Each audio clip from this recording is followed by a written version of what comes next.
3교시 시작하겠습니다. 이제 3교시는 뭐냐면요. 이제 이어서 분양금 공사비 지급형이라는 게 있어요.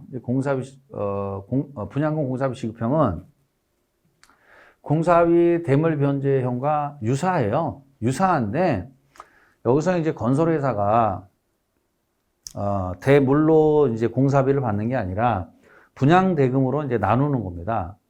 그러니까 예를 들어 이런 얘기예요. 토지 소유자가 있고, 토지 소유자가 당연히 땅을 대고, 건설 자금의 일부를 대고, 건설회사가, 건설 자금의 일부를 부담한다 이거죠, 이렇게. 이건 이제 우리가 지주공동사업이라 하는데, 그냥, 뭐 이렇게 공동사업이죠. 원래는 이제 건설회사는 자금을 대지 않고, 도급 방식에서는 그냥 그 전체 자금을, 건설 자금을 토지 소유자가 부담하는 건데, 공사비 대물, 변제 방식이나 분양금 공사비 지급형에서는 이 건설회사가, 건설 자금의 일부를 댄다는 얘기예요. 그럼 일종의 공동사업이 되는 거예요, 공동사업. 그래서, 토지 소유자와 건설회사 간의 공동사업이 이루어지는 거예요, 이렇게. 네, 그러면 이제, 준공이 됐을 거 아닙니까? 그럼 준공된 물량이 있잖아요. 이 물량을 토지 소유자와 건설회사 간의 계약에 의해서 배분하죠. 이게 바로 공사비 대물 변제라는 거고, 그 다음에 분양금 공사비 지급형이라는 건 이 준공된 이 물량을 분양을 하는 겁니다. 그럼 분양금, 즉 분양 대금이 들어올 거 아니에요. 이 분양금을 토지 소유자와 건설회사 간의 계약에 의해서 배분하는 거예요. 그럼 이걸 뭐라고 그래요? 분양금 공사비 지급형. 이거는 이제 물량으로 주니까 이거는 뭐야? 공사비 대물 변제. 근데 우리나라는 주로 뭘 쓴다고 그랬어요?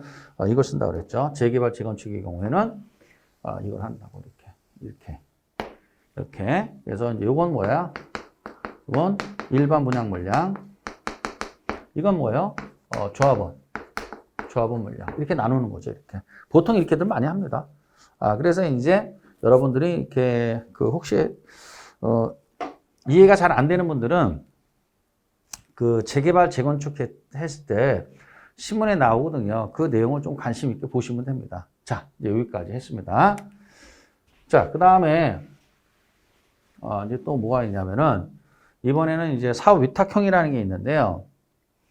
이 사업 위탁형에서 나오는 게 이제 PM이니 CM이니 이런 게 나와요. 참 이게 여러분들 처음 공부하는 분들은 알아듣기 힘들 수도 있겠는데 PM이라고 있어요. 그래서 프로젝트 매니지먼트, CM이라고 있습니다. 컨스트럭션 매니지먼트. CM, PM 그러는데 특히 CM을 건설 사업 관리라고 그래요.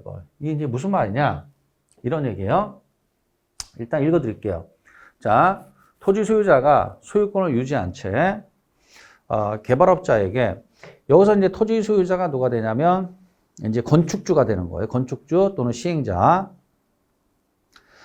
그 다음에 여기서 말하는 개발업자라는 건 누구를 얘기하냐면 개발 대행업자. 요 이자들 얘기하는 개발 대행업자, 이자들. 여기서 말하는 개발업자라는 건 이자들 얘기하는 거예요. 시행을 맡기고 개발업자는 시행에 따른 수수료를 받는 형태이다. 받는 방식이죠.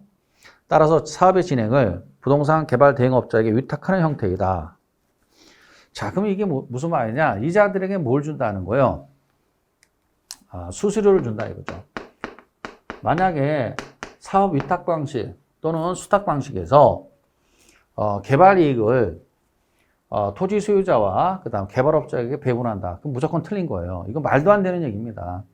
그래서 여기서는 중요한 건 뭐야? 이 대행 수수료 먹는 거거든요.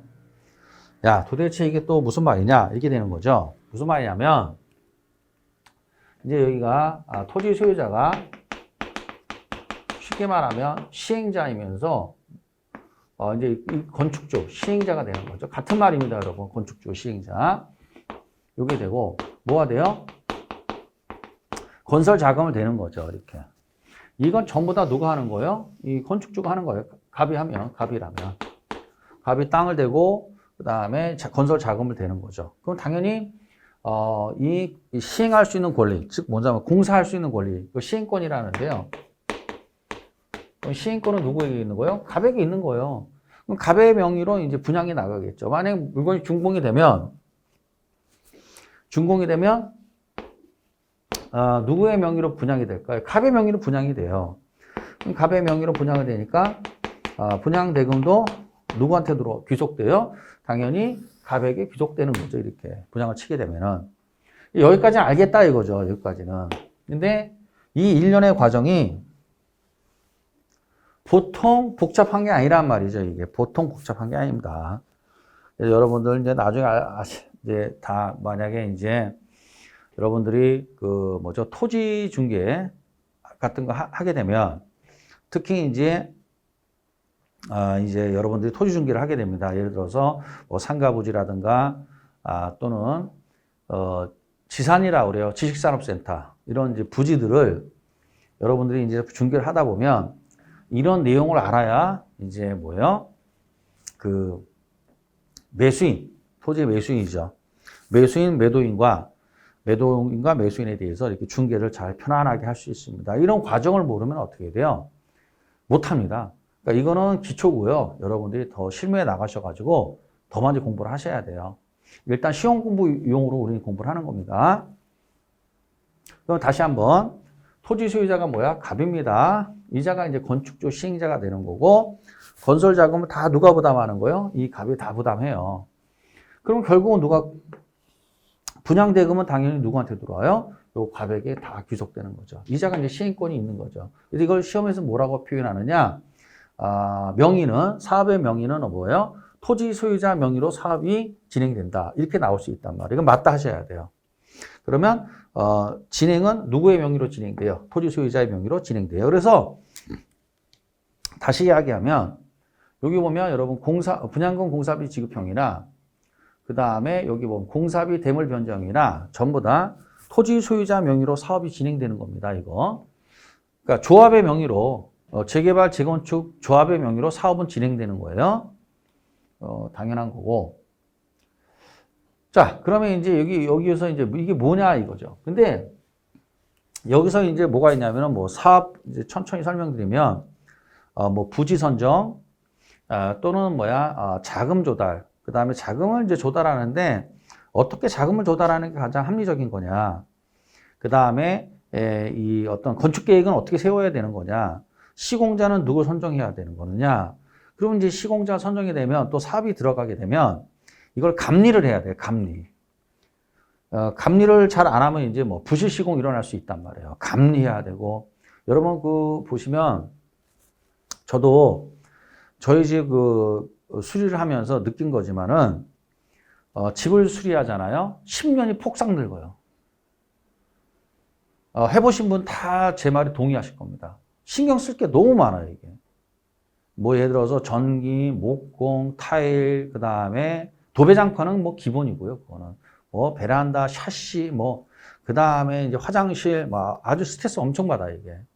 하다못해 집에 인테리어 하는데도 그렇게 스트레스 받는데 한번 생각해 보세요. 이거 뭐 예를 들어서 몇백억짜리 공사다. 그건 뭐 어마어마한 거죠, 이게. 그러니까 이 갑이 다 일일이 이걸 할 수가 없단 말이에요. 그때 이제 컨설팅이죠. 컨설팅, 이 전문가의 자문이 필요하단 말이에요. 이게 자문을. 그러면 이 자문을 해주는 회사를 뭐라고 그래요? 이거를 부동산 PM이라고 해요. 그래서 프로젝트 매니저들이 있어요. 프로젝트 매니저. 그 PM사라고 그래요. 이 PM사를 뭐라고 그래요? 여기서는 이 개발업자라고 표현한 거예요. 시험에서는. 여기서 말하는 개발업자라는 것은 부동산 개발 대행업자 또는 부동산 개발 자문사 또는 컨설팅 회사를 PM사라고 그래요. 이 매니저의 도움을 받는 거예요. 이렇게. 그럼 이 매니저가 사업에 관여해서 일일이 다 해줍니다. 이거를. 그 다음에 이제 또 비슷하게 하는 게 이제 공사하게 되면 공사하면 이제 감리를 해야 되거든요. 이 공사 감리하는 회사들이 이걸 CM사라고 그래요. 건설 사업 관리. 그래서 이제 이런 회사들이 도움이 필요하다. 이건 전부 다 이거는 컨설팅 해주는 거, 컨설팅. 예, 그래서 이제 보시면 부동산 개발의 컨설팅에는 두 가지가 있어요. P임사가 있고 C임사가 있어요. 이렇게. 이 이자들을 통칭해서 뭐라 그래요? 개발 대행업자라고 그래요. 그럼 이자들이 어떻게 돼요? 도움을 받아서 사업을 진행을 하는 거예요, 이렇게. 그 다음에 이제 분양은 어떻게 할 거냐.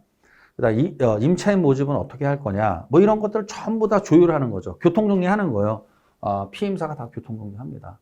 이거를 우리가 사업을 갑이 이자에게 위탁했다. 사업 위탁형, 수탁형이라 하는 거예요. 그럼 사업 위탁형 또는 수탁형은 누구의 명의로 사업이 진행돼요?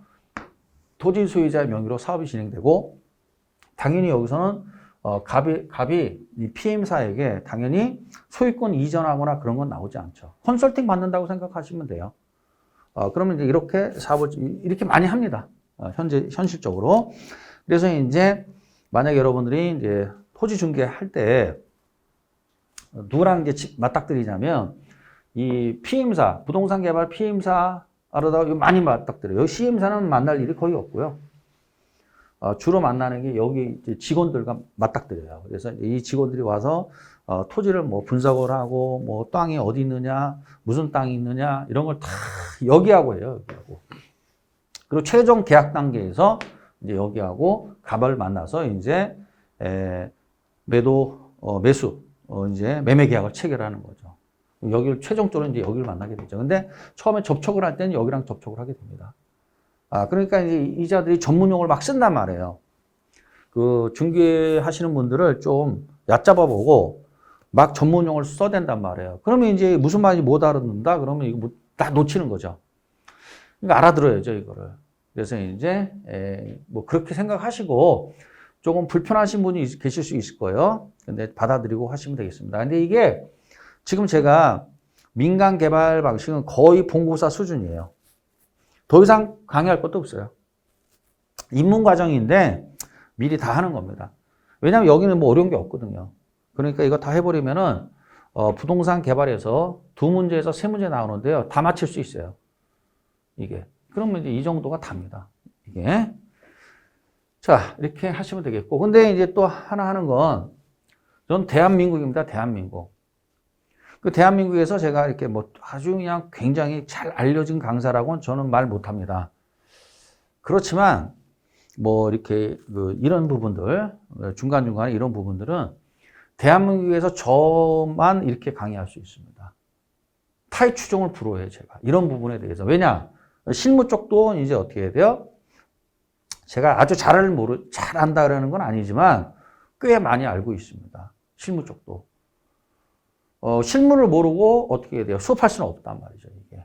그래서 이쪽 부분도 제가 강한 편이에요. 그래서 여러분들 잘 들어두시면 이해하기가 편할 겁니다. 오해는 하지 마시고요, 여러분들. 자, 그 다음에 이제 어디로 가느냐? 이제 뭐로 가냐면은 이제 이 토지개발 신탁, 개발 신탁이라는 건데 이게 이 신탁이라는 걸 좀 이해를 해야 돼, 신탁. 그래서 이제 이 신탁이라는 게 있는데 용어를 좀 아셔야 돼요. 이 신탁법에 의한 건데 신탁이라는 게 뭐냐? 믿고 맡긴다는 얘기예요. 신탁이라는 게 뭐냐?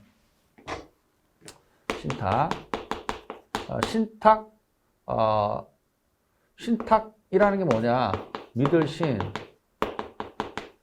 부탁할 탁이에요. 이게 신탁이라는 거예요. 믿고 맡긴다 이런 뜻입니다. 믿고 맡긴다. 그럼 신탁이라는 단어가 나오잖아요. 그럼 무조건 뭐가 따라 나와야 되냐면 소유권 이전 이게 나와야 돼요. 그래야 신탁 계약의 가장 기본적인 요건이에요. 그래서 이제 그 신탁법에 의한 근거 법규 신탁법이에요.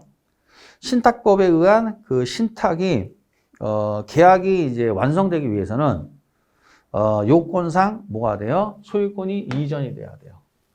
그래서 여러분들이 뭘 배우느냐? 등기법 시간에 부동산 신탁 등기를 배웁니다. 그 왜 배우느냐? 이 부동산 신탁 때문에 그래요. 그래서 소유권 이전이라는 걸 잘 아셔야 돼요. 근데 혹시 시험 문제 풀 때 소유권 이전 이거 나오면 신탁밖에 없어요. 그럼 신탁을 찍으시면 됩니다. 자, 그래서 이제 이게 이제 용어를 좀 해야 되는데, 그럼 이제 여기 뭐가 나오냐? 잘 보세요. 위탁자, 신탁자 같은 말입니다. 이거 용어 헷갈리면 안 됩니다.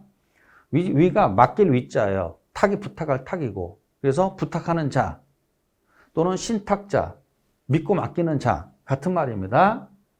그럼 이제 뭔가 그 믿고 맡기는 게 있을 거 아니에요. 그게 부동산이라는 얘기죠. 그럼 부동산 신탁이 되는 거예요. 동산이면 동산 신탁, 금전이면 금전 신탁 이렇게 되는 거예요. 그래서 이제 이렇게 돼요. 그 다음에 그러면 부탁을 받는 자가 있잖아요. 이걸 받을 숫자, 부탁할 탁자 해서 부탁을 받는 자를 뭐라고? 수탁자라고 그래요. 수탁자. 그럼 수탁자는 부동산의 경우에는 대부분 부동산 신탁회사가 있습니다. 그래서 우리나라에서 제일 큰 신탁회사가 한국 토지신탁이에요. 거기 제일 큽니다. 한국 토지신탁, KB부동산 신탁, 뭐 무궁화 신탁, 이 신탁회사 꽤 많아요. 그럼 신탁회사가 수탁자가 되는 거예요. 이렇게.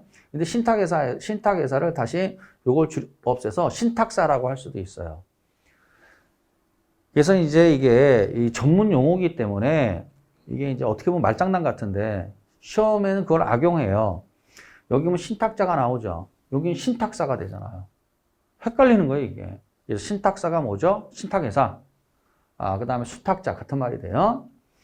그러면 신탁계약을 체결하면 무조건 어떻게 되어 있느냐? 토지 소유자에 의해서 어떻게 돼요? 위탁자죠. 수익자를 정하게 되어 있어요. 수익자를. 위탁자가 정하는 거예요. 그럼 이제 갑이면 주로 수익자는 뭐야? 갑이 되겠죠. 갑. 근데 갑이 제3자인 을로 정할 수도 있어요. 이건 누구 마음이냐? 갑 마음이에요. 신탁계약 체결할 때 수익자를 누가 지정하느냐는 갑이 선택하는 거예요. 근데 지금 신탁의 목적이 있어야 되는데 개발 신탁이다 이거죠. 개발해달라 이거죠.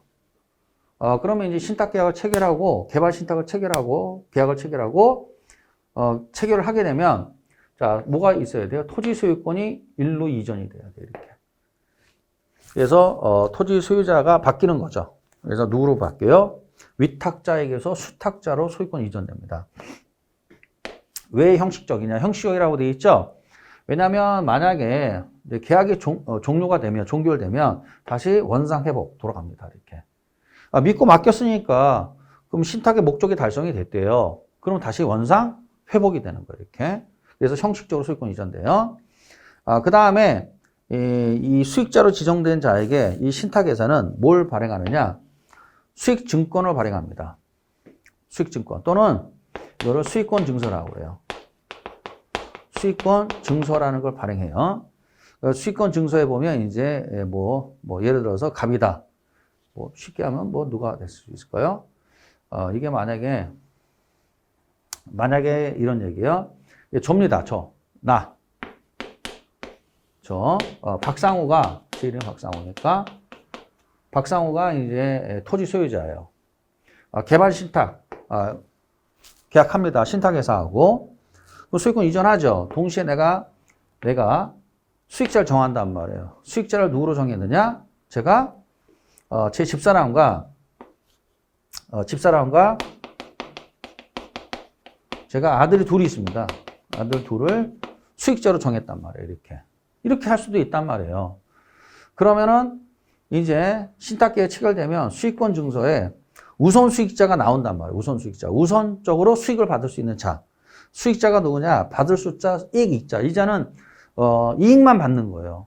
그걸 누가 되는 거냐? 수익권 증서에 제 집사람과 제 아들 둘이 뭐가 돼요? 우선 수익자가 돼 있는 거예요. 그러면 배당을 이제 누가 받는 거예요? 배당을 제 집사람과 아들 둘이 받는 거죠. 이렇게. 그러면 이제 이렇게 되는 거예요. 그 수익권 증서를 원래는 수익증권이라고 시험에 나오는데 이건 왜 이렇게 나왔는지 모르겠습니다. 이거 수익증권이 아니라 엄밀한 의미에서 수익권 증서입니다. 근데 시험에 수익증서라고 나올 수도 죄송합니다. 수익증권이라고 나올 수도 있습니다. 수익증권이라고 나올 수 있는데 엄밀한 의미에서는 수익권 증서입니다. 그래서 이제 수익권 증서 또는 수익증권을 이제 어떻게 해야 돼요? 발급을 한단 말이에요. 이자에게. 그리고 난 다음에 이자에 의해서 이제 사업이 진행이 되는 거예요. 신탁회사가. 사업이 진행되고, 자, 이제 사업이 진행돼서 어떻게 돼요? 분양 또는 임대를 하지 않습니까? 분양형, 임대형이라는 건데, 분양을 하게 되면 어떻게 돼요? 분양을 하면 이거 끝나는 거죠? 그러니까 분양을 하게 되면 그 분양대금을 어떻게 해야 돼요? 그 이익금을 수익자에게 배당해주고 끝나는 거고, 종결되는 거죠. 그 다음에 임대형은 이제 어떻게 해야 돼요? 신탁회사가 임대까지 해줍니다.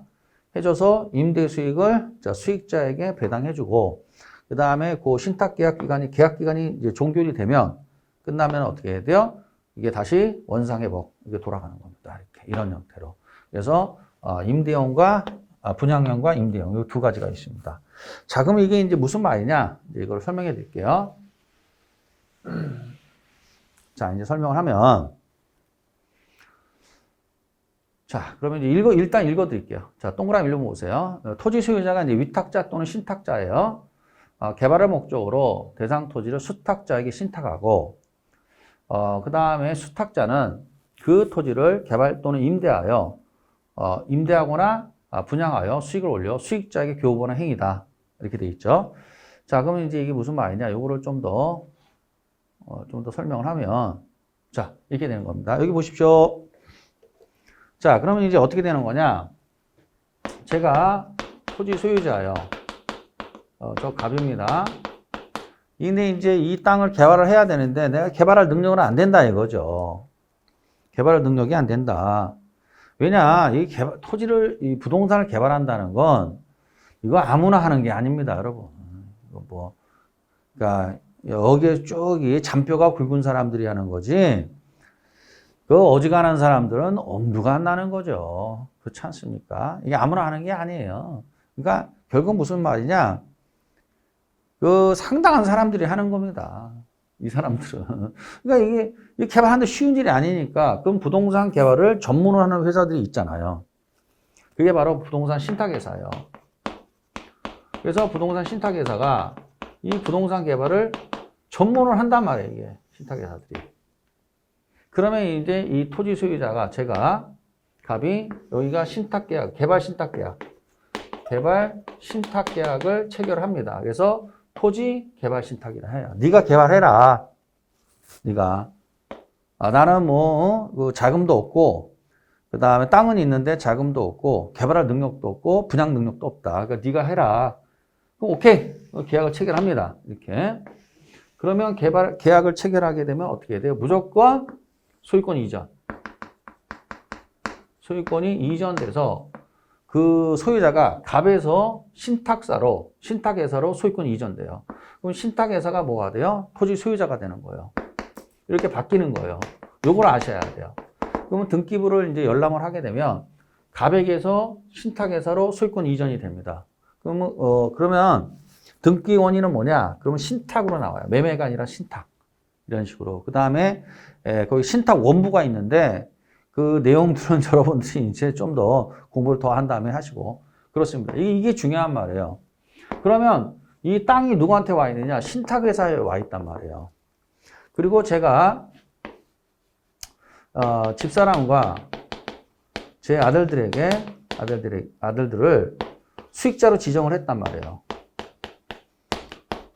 그러면 이제 이 신탁회사는 여기다가 뭘 주느냐? 수익권 증서를 교부한단 말이에요. 그래서 당해 개발 사업은 어떻게 해야 돼요? 예를 들어서 서초구 방배동 100번지 일대의 이 신탁 계약의 내용이 되는 대상 토지를 개발 이후에 그 개발 이익을 누구에게 이제 배당해 준다? 요 집사람과 아들들에게 배당해 준다라는 요 증서가 딱 있단 말이에요. 이게 아주 중요한 거죠. 이거 없으면 안 되는 거죠. 이게 권리 증서인데 이게 권리가 있는 거예요. 이 둘에게 이렇게. 그러니까 저가 될 수도 있고 제 집사람과 아들들이 될 수도 있고. 저도 좀 이렇게 한번 살아봤으면 좋겠어요. 이거 참. 그냥 뭐 수업을 하니까. 자, 이제 됐습니다. 그러면 이제 여기서 중요한 건 뭐냐면 땅이 여기 와 있다라는 거예요, 여러분. 이자가 신탁회사가 자, 이 수탁자죠. 수탁자에게 땅이 와 있다는 거예요. 여기가 있어야 돼요. 그래야만이 이제 뭐예요? 이자가 시행자가 되는 거예요. 이자가. 그래서 신탁회사가 시행자가 돼서 건축허가 누가 받는 거예요? 신탁회사가 건축허가 받고, 그 다음에 이제 어떤 건축 계획 같은 것도 다 신탁회사가 세우고, 자금 조달도 그렇고, 그러면 이제 자금 조달도 누가 해요? 신탁회사가 하고, 그 다음에 원리금도 누가 갚아요? 신탁회사가 원리금 갚고, 그 다음 공사라면 공사비 줘야 되잖아요. 그거 누가 줍니까? 이 신탁회사가 주는 거예요, 이게. 다. 하고 난 다음에 분양하면은 당연히 그 분양자가 누가 돼요? 신탁회사가 분양자니까 분양대금이 일로 들어온단 말이에요. 그럼 그 분양대금으로 신탁회사가 공사비도 주고, 그 다음에 부채도 상환하고, 기타 자기 보수도 있잖아. 신탁 보수. 또 빼고, 그 나머지가 있잖아. 나머지. 그 나머지를 누구에게 배당해 주는 거예요? 바로 이 수익자에게 배당해 주고, 이 신탁계약은 어떻게 해야 돼요? 그 다음에 이제 종결되면서 분양을 쳐버리면 그 뿐이고, 근데 만약 임대형이다. 그러면 임대 형이면 그 대상 부동산을, 그 계약 기간이 끝나면 다시 원상 회복하면서 딱 종결되는 거죠. 이렇게. 이게 바로 뭐야? 이게 토지 개발 신탁이라는 거예요. 그래서 이 구조를 잘 아셔야 돼요. 위탁자 또는 신탁자, 수탁자, 신탁사, 신탁회사. 이거는 뭐야? 수익자. 이런 구조로 되어 있단 말이에요. 그리고 신탁하면 뭐야? 소유권 이전. 이게 나와야 돼, 이게. 자, 그래서 이제 이런 식으로 이제 이루어집니다. 그래서 여러분들이 앞으로 뭘 보냐면은 저걸 좀 많이 보셔야 돼. 이렇게 아파트라든가 또는 뭐야? 상가 분양 또는 뭐야? 이런 그 상가 분양이라든가 또는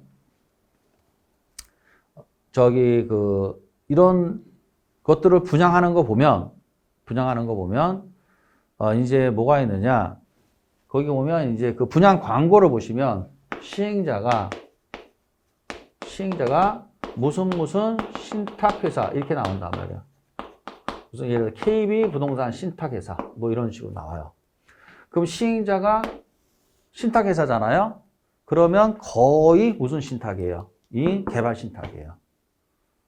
개발 신탁이라는 얘기예요. 그럼 벌써 이거는 벌써 개발 신탁이구나 이렇게 되는 거죠. 여기가 이제 시행자가 되는 거니까 여기서 사업이 진행이 되는 거예요. 이쪽에서.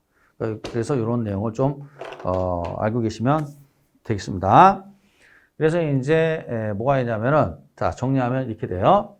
우리 시험에 뭐라고 나왔느냐 이렇게 나왔어요. 이 개발 신탁 또는 토지 신탁에서는 어떻게 해야 돼요? 개발 자금을 건설 자금을 위탁자 여기 위탁자가 여기잖아요. 위탁자가 행한다. 틀렸죠. 누가 해요? 여기서 다 하는 거 아니에요? 여기서 다 하는 거죠. 그죠? 예, 이렇게 이런 식으로 나온 적도 있고 그 다음에 이제 막 말을 풀면서 어떻게 해야 돼요? 소유권이 이전되지 않은 채로 이런 식으로 나와요.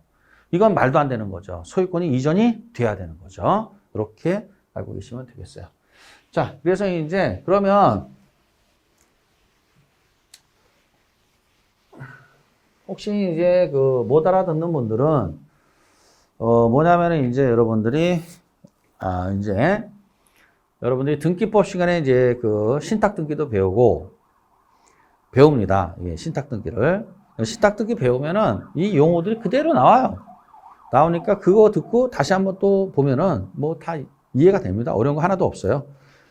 자, 그리고 컨소시엄 구성 방식은 아까 봤고 이렇게 되는 건데 이제 요것과 요거를 비교해야 돼요. 사업 위탁형과 토지 신탁 요거를 구별해야 돼요. 자, 보세요.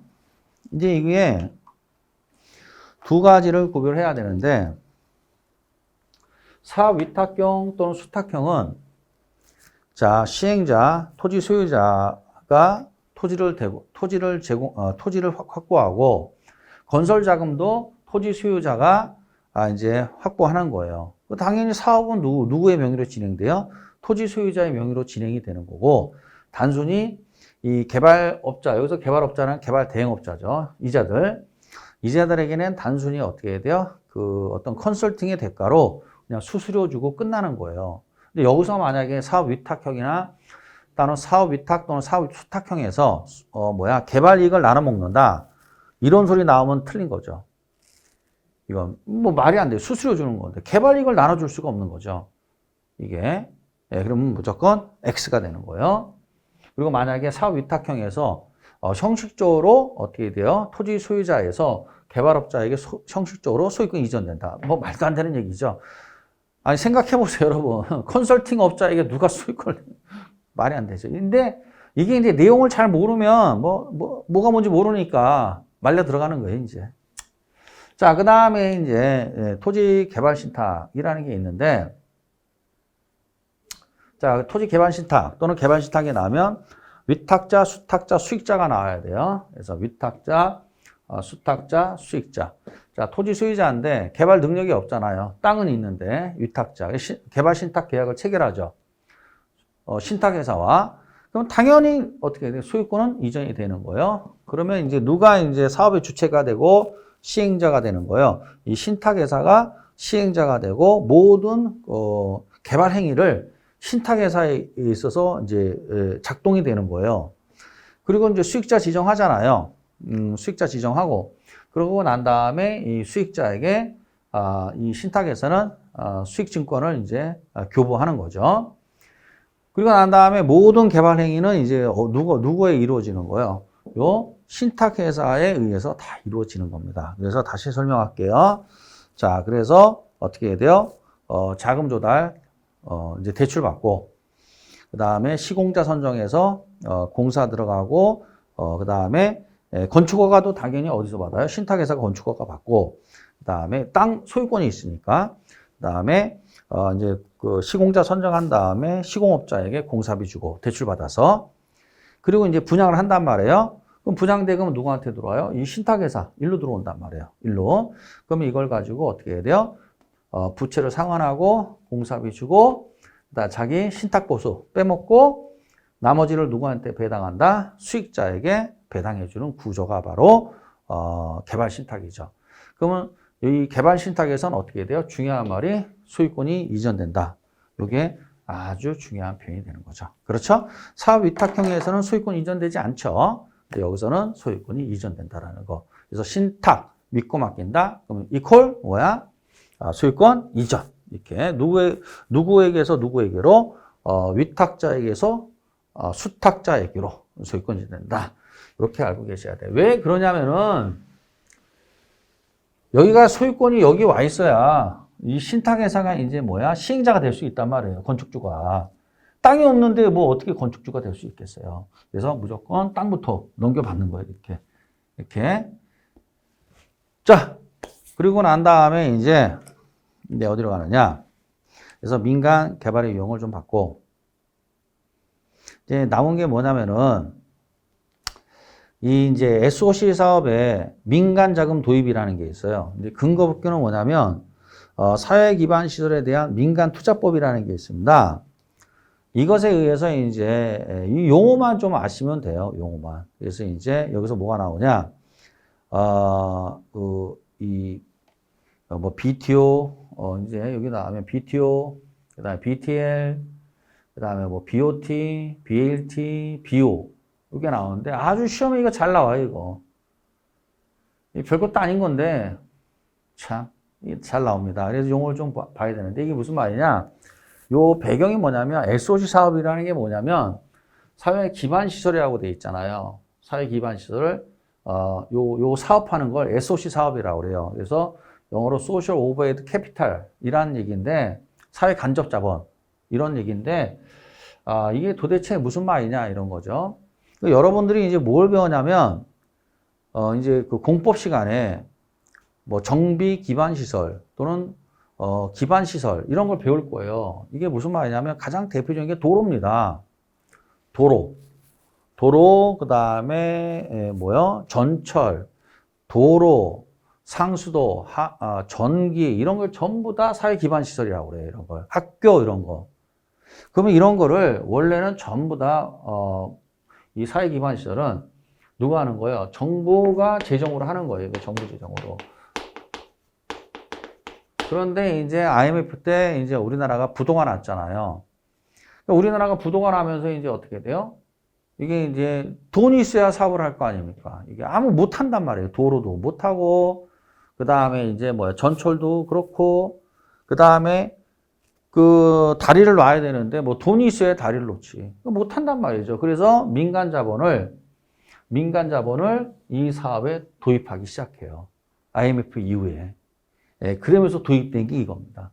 그래서 여기서는 어떻게 해요? 이 사회 기반 시설을 건설하는데 그 건설 자금을 누가 되는 거예요? 민간 자금으로 조달을 하는 거예요. 민간 자본으로 조달을 해서 사업을 한 다음에 그거를 이제 그래서 조속하게 속히 기반 시설을 어떻게 해야 돼요? 확보하는 거죠, 이게. 그 대신 이제 이 민간 자본을 댄 자에게 그 공사비를 줘야 되잖아요. 이거 어떻게 주느냐, 이거를 어떻게 주느냐에 따라서 BTO와 BTL로 나눕니다. 그럼 이제 하나하나 보면 이제 빌드라는 게 뭐냐면 이 사회 기반 시설에 이제 이 사회 뭐 생각하시면 되냐면 여러분 여기 뭐나 예를 들어서 이제 인천대교라고 있어요. 인천대교. 여러분 인천대교 이제 우리가 그 인천공항 가려면 인천대교를 건너야 되잖아요. 인천대교가 이 BTO 방식이에요. 그래서 민간 자본으로 이걸 개통한 거예요.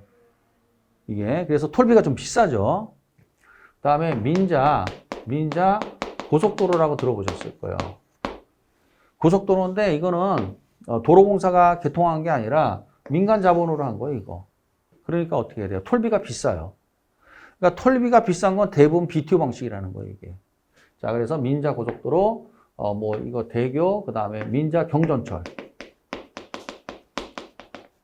경전철도 민자 방식으로 이거 많이 합니다. 민자 방식 하면 이건 뭐야? BTO 방식이라는 거예요, 이거. 이런 것들이 이제 뭐가 되는 거예요? BTO 방식의 대상이 돼요. 자, 그럼 하나하나 봅시다. 여기 빌드라고 나오죠? 빌드가 뭐예요? 건설이잖아요. 그래서 뭐 다리가 됐든, 전철이 됐든, 또는 대교가 됐든, 다리가 됐든, 민간이 자금을 대요. 그래서 시설을 건설하는 거예요. 민간 자금을 대고 자기가 건설합니다. 빌드. 그 다음에 완공이 되죠. 완공이 되면 소유권을 정부에 또는 지자체에 이전해요. 이전한다. 그래서 영어로 트랜스퍼, T. 트랜스퍼라는 게 뭐냐면요. 이 바꾸는 거예요. 이전하다, 이런 거를 이제 갈아타다, 이전하다 이런 걸 영어로 뭐라 그래요? 트랜스퍼라고 그래요. 또는 번역이라고 표현할 수도 있어요. 갈아타다. 예를 들어서 버스에서 이제 택시로 갈아타다. 또는 전철에서 이제 버스로 갈아타는 걸 뭐라 그래요? 트랜스퍼. 근데 이거를 이제 이전이라고 표현할 수도 있어요. 이전되며 일정 기간 동안 사업 시행자에게 운영을 뭐라 하냐면 이제 오퍼레이트라고 해요. 오퍼레이트는 뭐야? 운영이라는 거예요. 운영. 그래서 빌드, 건설. 그래서 민간 자금으로 건설하고 그 다음에 준공이 되면 트랜스퍼는 뭐가 나와야 돼요? 이전, 소유권 이전, 건설, 그 다음에 운영이 영어로 오퍼레이트예요. 운영하여 사용자에게 시설 이용료를 징수하여 투자 자금을 회수하는 방식이다. 그래서 민자고속도로, 경전철 이거 나오죠. 그러면 이제 예를 들어 인천대교가 됐든 민자고속도로가 됐든 경전철이 됐든 민간 자본으로 건설하는 거예요. 빌드. 그 다음에 준공이 되면 국가나 지자체에 소유권 이전이 되는 거예요. 그래서 트랜스퍼. 그 다음에 이제 이 민간 자금을 댄 자는 자기도 공사비를 빼야 되잖아요. 투자를 했으니까. 투자금을 어떻게 해주느냐? 협약에 의해서 운영 기간을 정해줘요. 그러면 예를 들어서 보통 30년이에요. 30년 동안 네가 톨비 받아서 운영해서 공사비 빼먹어 이렇게 되는 거예요. 그러면 이제 30년 동안 이 대교의 톨비, 이 고속도로의 톨비, 경전철의 운임을 누가 먹는 거예요? 민간 자금을 대는 자가 먹는 거예요. 몇 년 동안? 30년 동안. 그래서 운영해서 네가 빼먹어라. 이런 얘기죠. 그리고 무슨 방식이라고 그래요? BTO 방식이래요. BTO. 그래서 빌드, 건설, 트랜스퍼, 소유권 이전, 그다음 오퍼레이트, 운영 이렇게 되는 거죠. 그래서 BTO 방식으로 많이 합니다. 요즘. 그래서 이제 여러분 이제 부산에 가시면 이제 뭐가 있냐면 거기가 부산 남항대 부산 이제 여행 가시면 아실 거예요. 남항대교, 북항대교 뭐 많습니다. 거기 거기가 이제 바다니까 다 BTO 방식이에요, 여러분. 뭐 마창대교 다 BTO 방식이에요. 그러니까 어떻게 톨비가 비싸요, 이게. 그래서 부산 가시면 막 예를 들어서 이제 바다를 끼고 막 이렇게 그 다리를 건너잖아요. 전부 다 톨비가 비싸다는 걸 아셔야 돼요, 이게. 네, 그 다음에 이제 그 어디야? 그 해운대하고 연결하는 다리는 뭔 다리라나? 그것도 그 톨비 비싸고 한 번 가에 1,000원입니다, 1,000원. 예? 이게 다 왜 이렇게 비싼 거예요, 이용료가? BTO 방식이기 때문에 그렇습니다. 그래서 이제 택시 타면은 그 요금은 전부 다 뭐야? 추가로 더 내야 되는 거예요. 그거 알고 부산에 가시기 바래요. 그러니까 부산 가면은 제일 좋은 게 웬만하면 전철 타고 버스 타는 게 제일 상책이죠. 만약에 택시 타고 그러면은 만약 북항대교, 남항대교를 지나가면 그만큼 전부 다 뭐야? 돈 들어가는 얘기니까. 자, 그 다음에 나오는 게 이제 BTL이에요. 빌드. 나왔죠? 빌드가 뭐야? 건설. 민간 자금으로 건설한다 이거예요. 공공시설을. 또는 사회 기반 시설을. 그다음에 완공 시점에 소유권을 뭐야? 이전한다. 소유권 이전. 그래서 뭐가 나와? 이전. 그러니까 뭐야? 트랜스퍼. BT. 그런데 사업 시행자에게 일정 기간에 시설 관리 운영권을 인정하되, 이거 잘 보셔야 돼요. 그러면 운영권하고 오퍼레이트잖아요. 운영권을 인정하되 그 시설을 정부가 협약해서 정한 기간 동안 임차하여, 여기 중요한 말이 뭐야? 임차, 리스예요, 리스. 그래서 L이 리스, 임차예요. 그래서 B, 빌드, 건설. 그 다음에 뭐야? T, 트랜스퍼, 소유권 이전. 그 다음에 리스, 임차입니다. 임차하여 사용식하는 방식이다. 이게 돼 있죠? 그리고 당연히 그러면 이제 임차를 했으니까 어떻게 해야 돼요? 그 임대료를 지급을 해야 되잖아요. 그래서 사업 시행자는 이제 뭐야? 민간 자본을 댄 자는 임대료 받아서 어떻게 해야 돼요? 이 공사비를 빼먹는 방식이 바로 이 BTL 방식이에요. 그럼 BTL 방식은 누가 하느냐? 여기 보면 사업 시행자가 시설의 최종 수요자에게 사용료를 직접 부과하기가 어려운 경우예요. 이게 뭐냐? BTO하고 좀 다르죠? 바로 가장 중요한 뭐야? 학교예요. 학교는 이거는 BTO 방식으로 할 수가 없어요. 왜 그러느냐? BTO 방식으로 한다는 건 이용료를 징수해야 된다는 얘기 아니에요. 민간 자본을 댄 자가. 근데 만약에 학교를 만약 BTO 방식으로 한다. 그럼 이제 민간 자금을 댄 자가 부항한 아저씨한테 작업을 시켜야 돼. 그래서 애들이 들어올 때마다 100원씩 받으시오. 이렇게. 말도 안 되잖아요. 선생님한테는 들어올 때마다 500원을 받고 학부형한테는 1,000원을 받아라. 뭐 이런 식으로. 뭐 대도 않는 소리죠. 그래서 이제 요즘 학교들은 대부분 다 무슨 방식이에요? BTL 방식이에요. 자, 이게 무슨 말이냐? 이런 얘기예요. 자, 요즘 초등학교, 특히 초등학교들 학교를 어떻게 이제 하냐? BTL 방식인데 이제 교육청이죠. 교육청에서 이제 입찰 공고를 냅니다. 학교를 BTL 방식으로 하려 한다. 그럼 입찰하시오. 그러면 이제 민간 자본을 댄 자가 민간 자본이죠. 민간 자금으로 요자가 자금이죠. 이 자가 만약에 낙찰이 됐다. 그러면 이제 여기 라지 A를 합시다.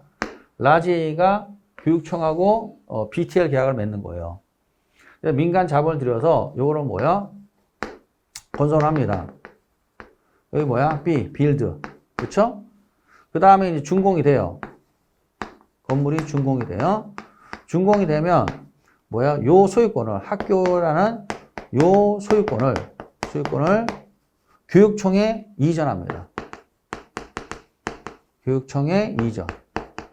그래서 뭐라 그래요? T, 트랜스퍼. 이전을 해요. 그럼 소유자가 누가 돼요? 교육청이 소유자가 되는 겁니다. 그리고 난 다음에 어떻게 이제 이루어지는 거냐? 이 다음에 이제 중요한 게 이거예요. 이 다음에 이 민간 자본을 댄 자에게 라지 A가 민간 자본을 댔죠. 이 자에게 운영권을 주는 거예요. 운영권을 줍니다. 너 30년 동안 운영해. 이렇게. 그래서 너 공사비 빼먹어. 근데 운영권을 받아서 하려고 그러니까 학교에서 어떻게 이용료를 징수할 수가 없잖아요. 애들이나 학부형이나 선생님들한테 어떻게 그 징수해요? 못 하잖아요. 그렇죠? 운영 못 한단 말이지. 어떻게 운영을 하느냐 이거예요. 시설 이용료를 징수할 수 없는데. 그러니까 알았어. 너 못하지? 너 30년 동안 운영권 있지? 그러면 교육청이 30년 동안 임차할게. 내가 교육청 임차할게, 내가. 네가 임차인이고 네가 임대인 되라. 이렇게 되는 거예요. 그래서 30년 동안 임차를 했으니까, 교육청에 학교를 임차했으니까, 이게 설명 잘 들으셔야 돼, 이거. 헷갈립니다, 이거.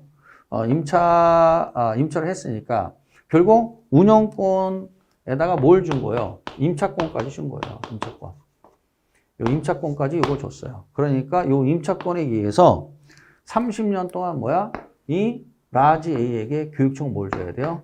임대료를 줘야 돼요. 임대료. 그래서 이걸 뭐라 그래요? 리스.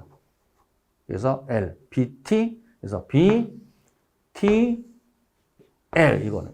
그래서 이제 BTO하고 BTL은 다른 건데 수험생 입장에서 엄청 헷갈린가 봐요, 이거. 다시 할게요.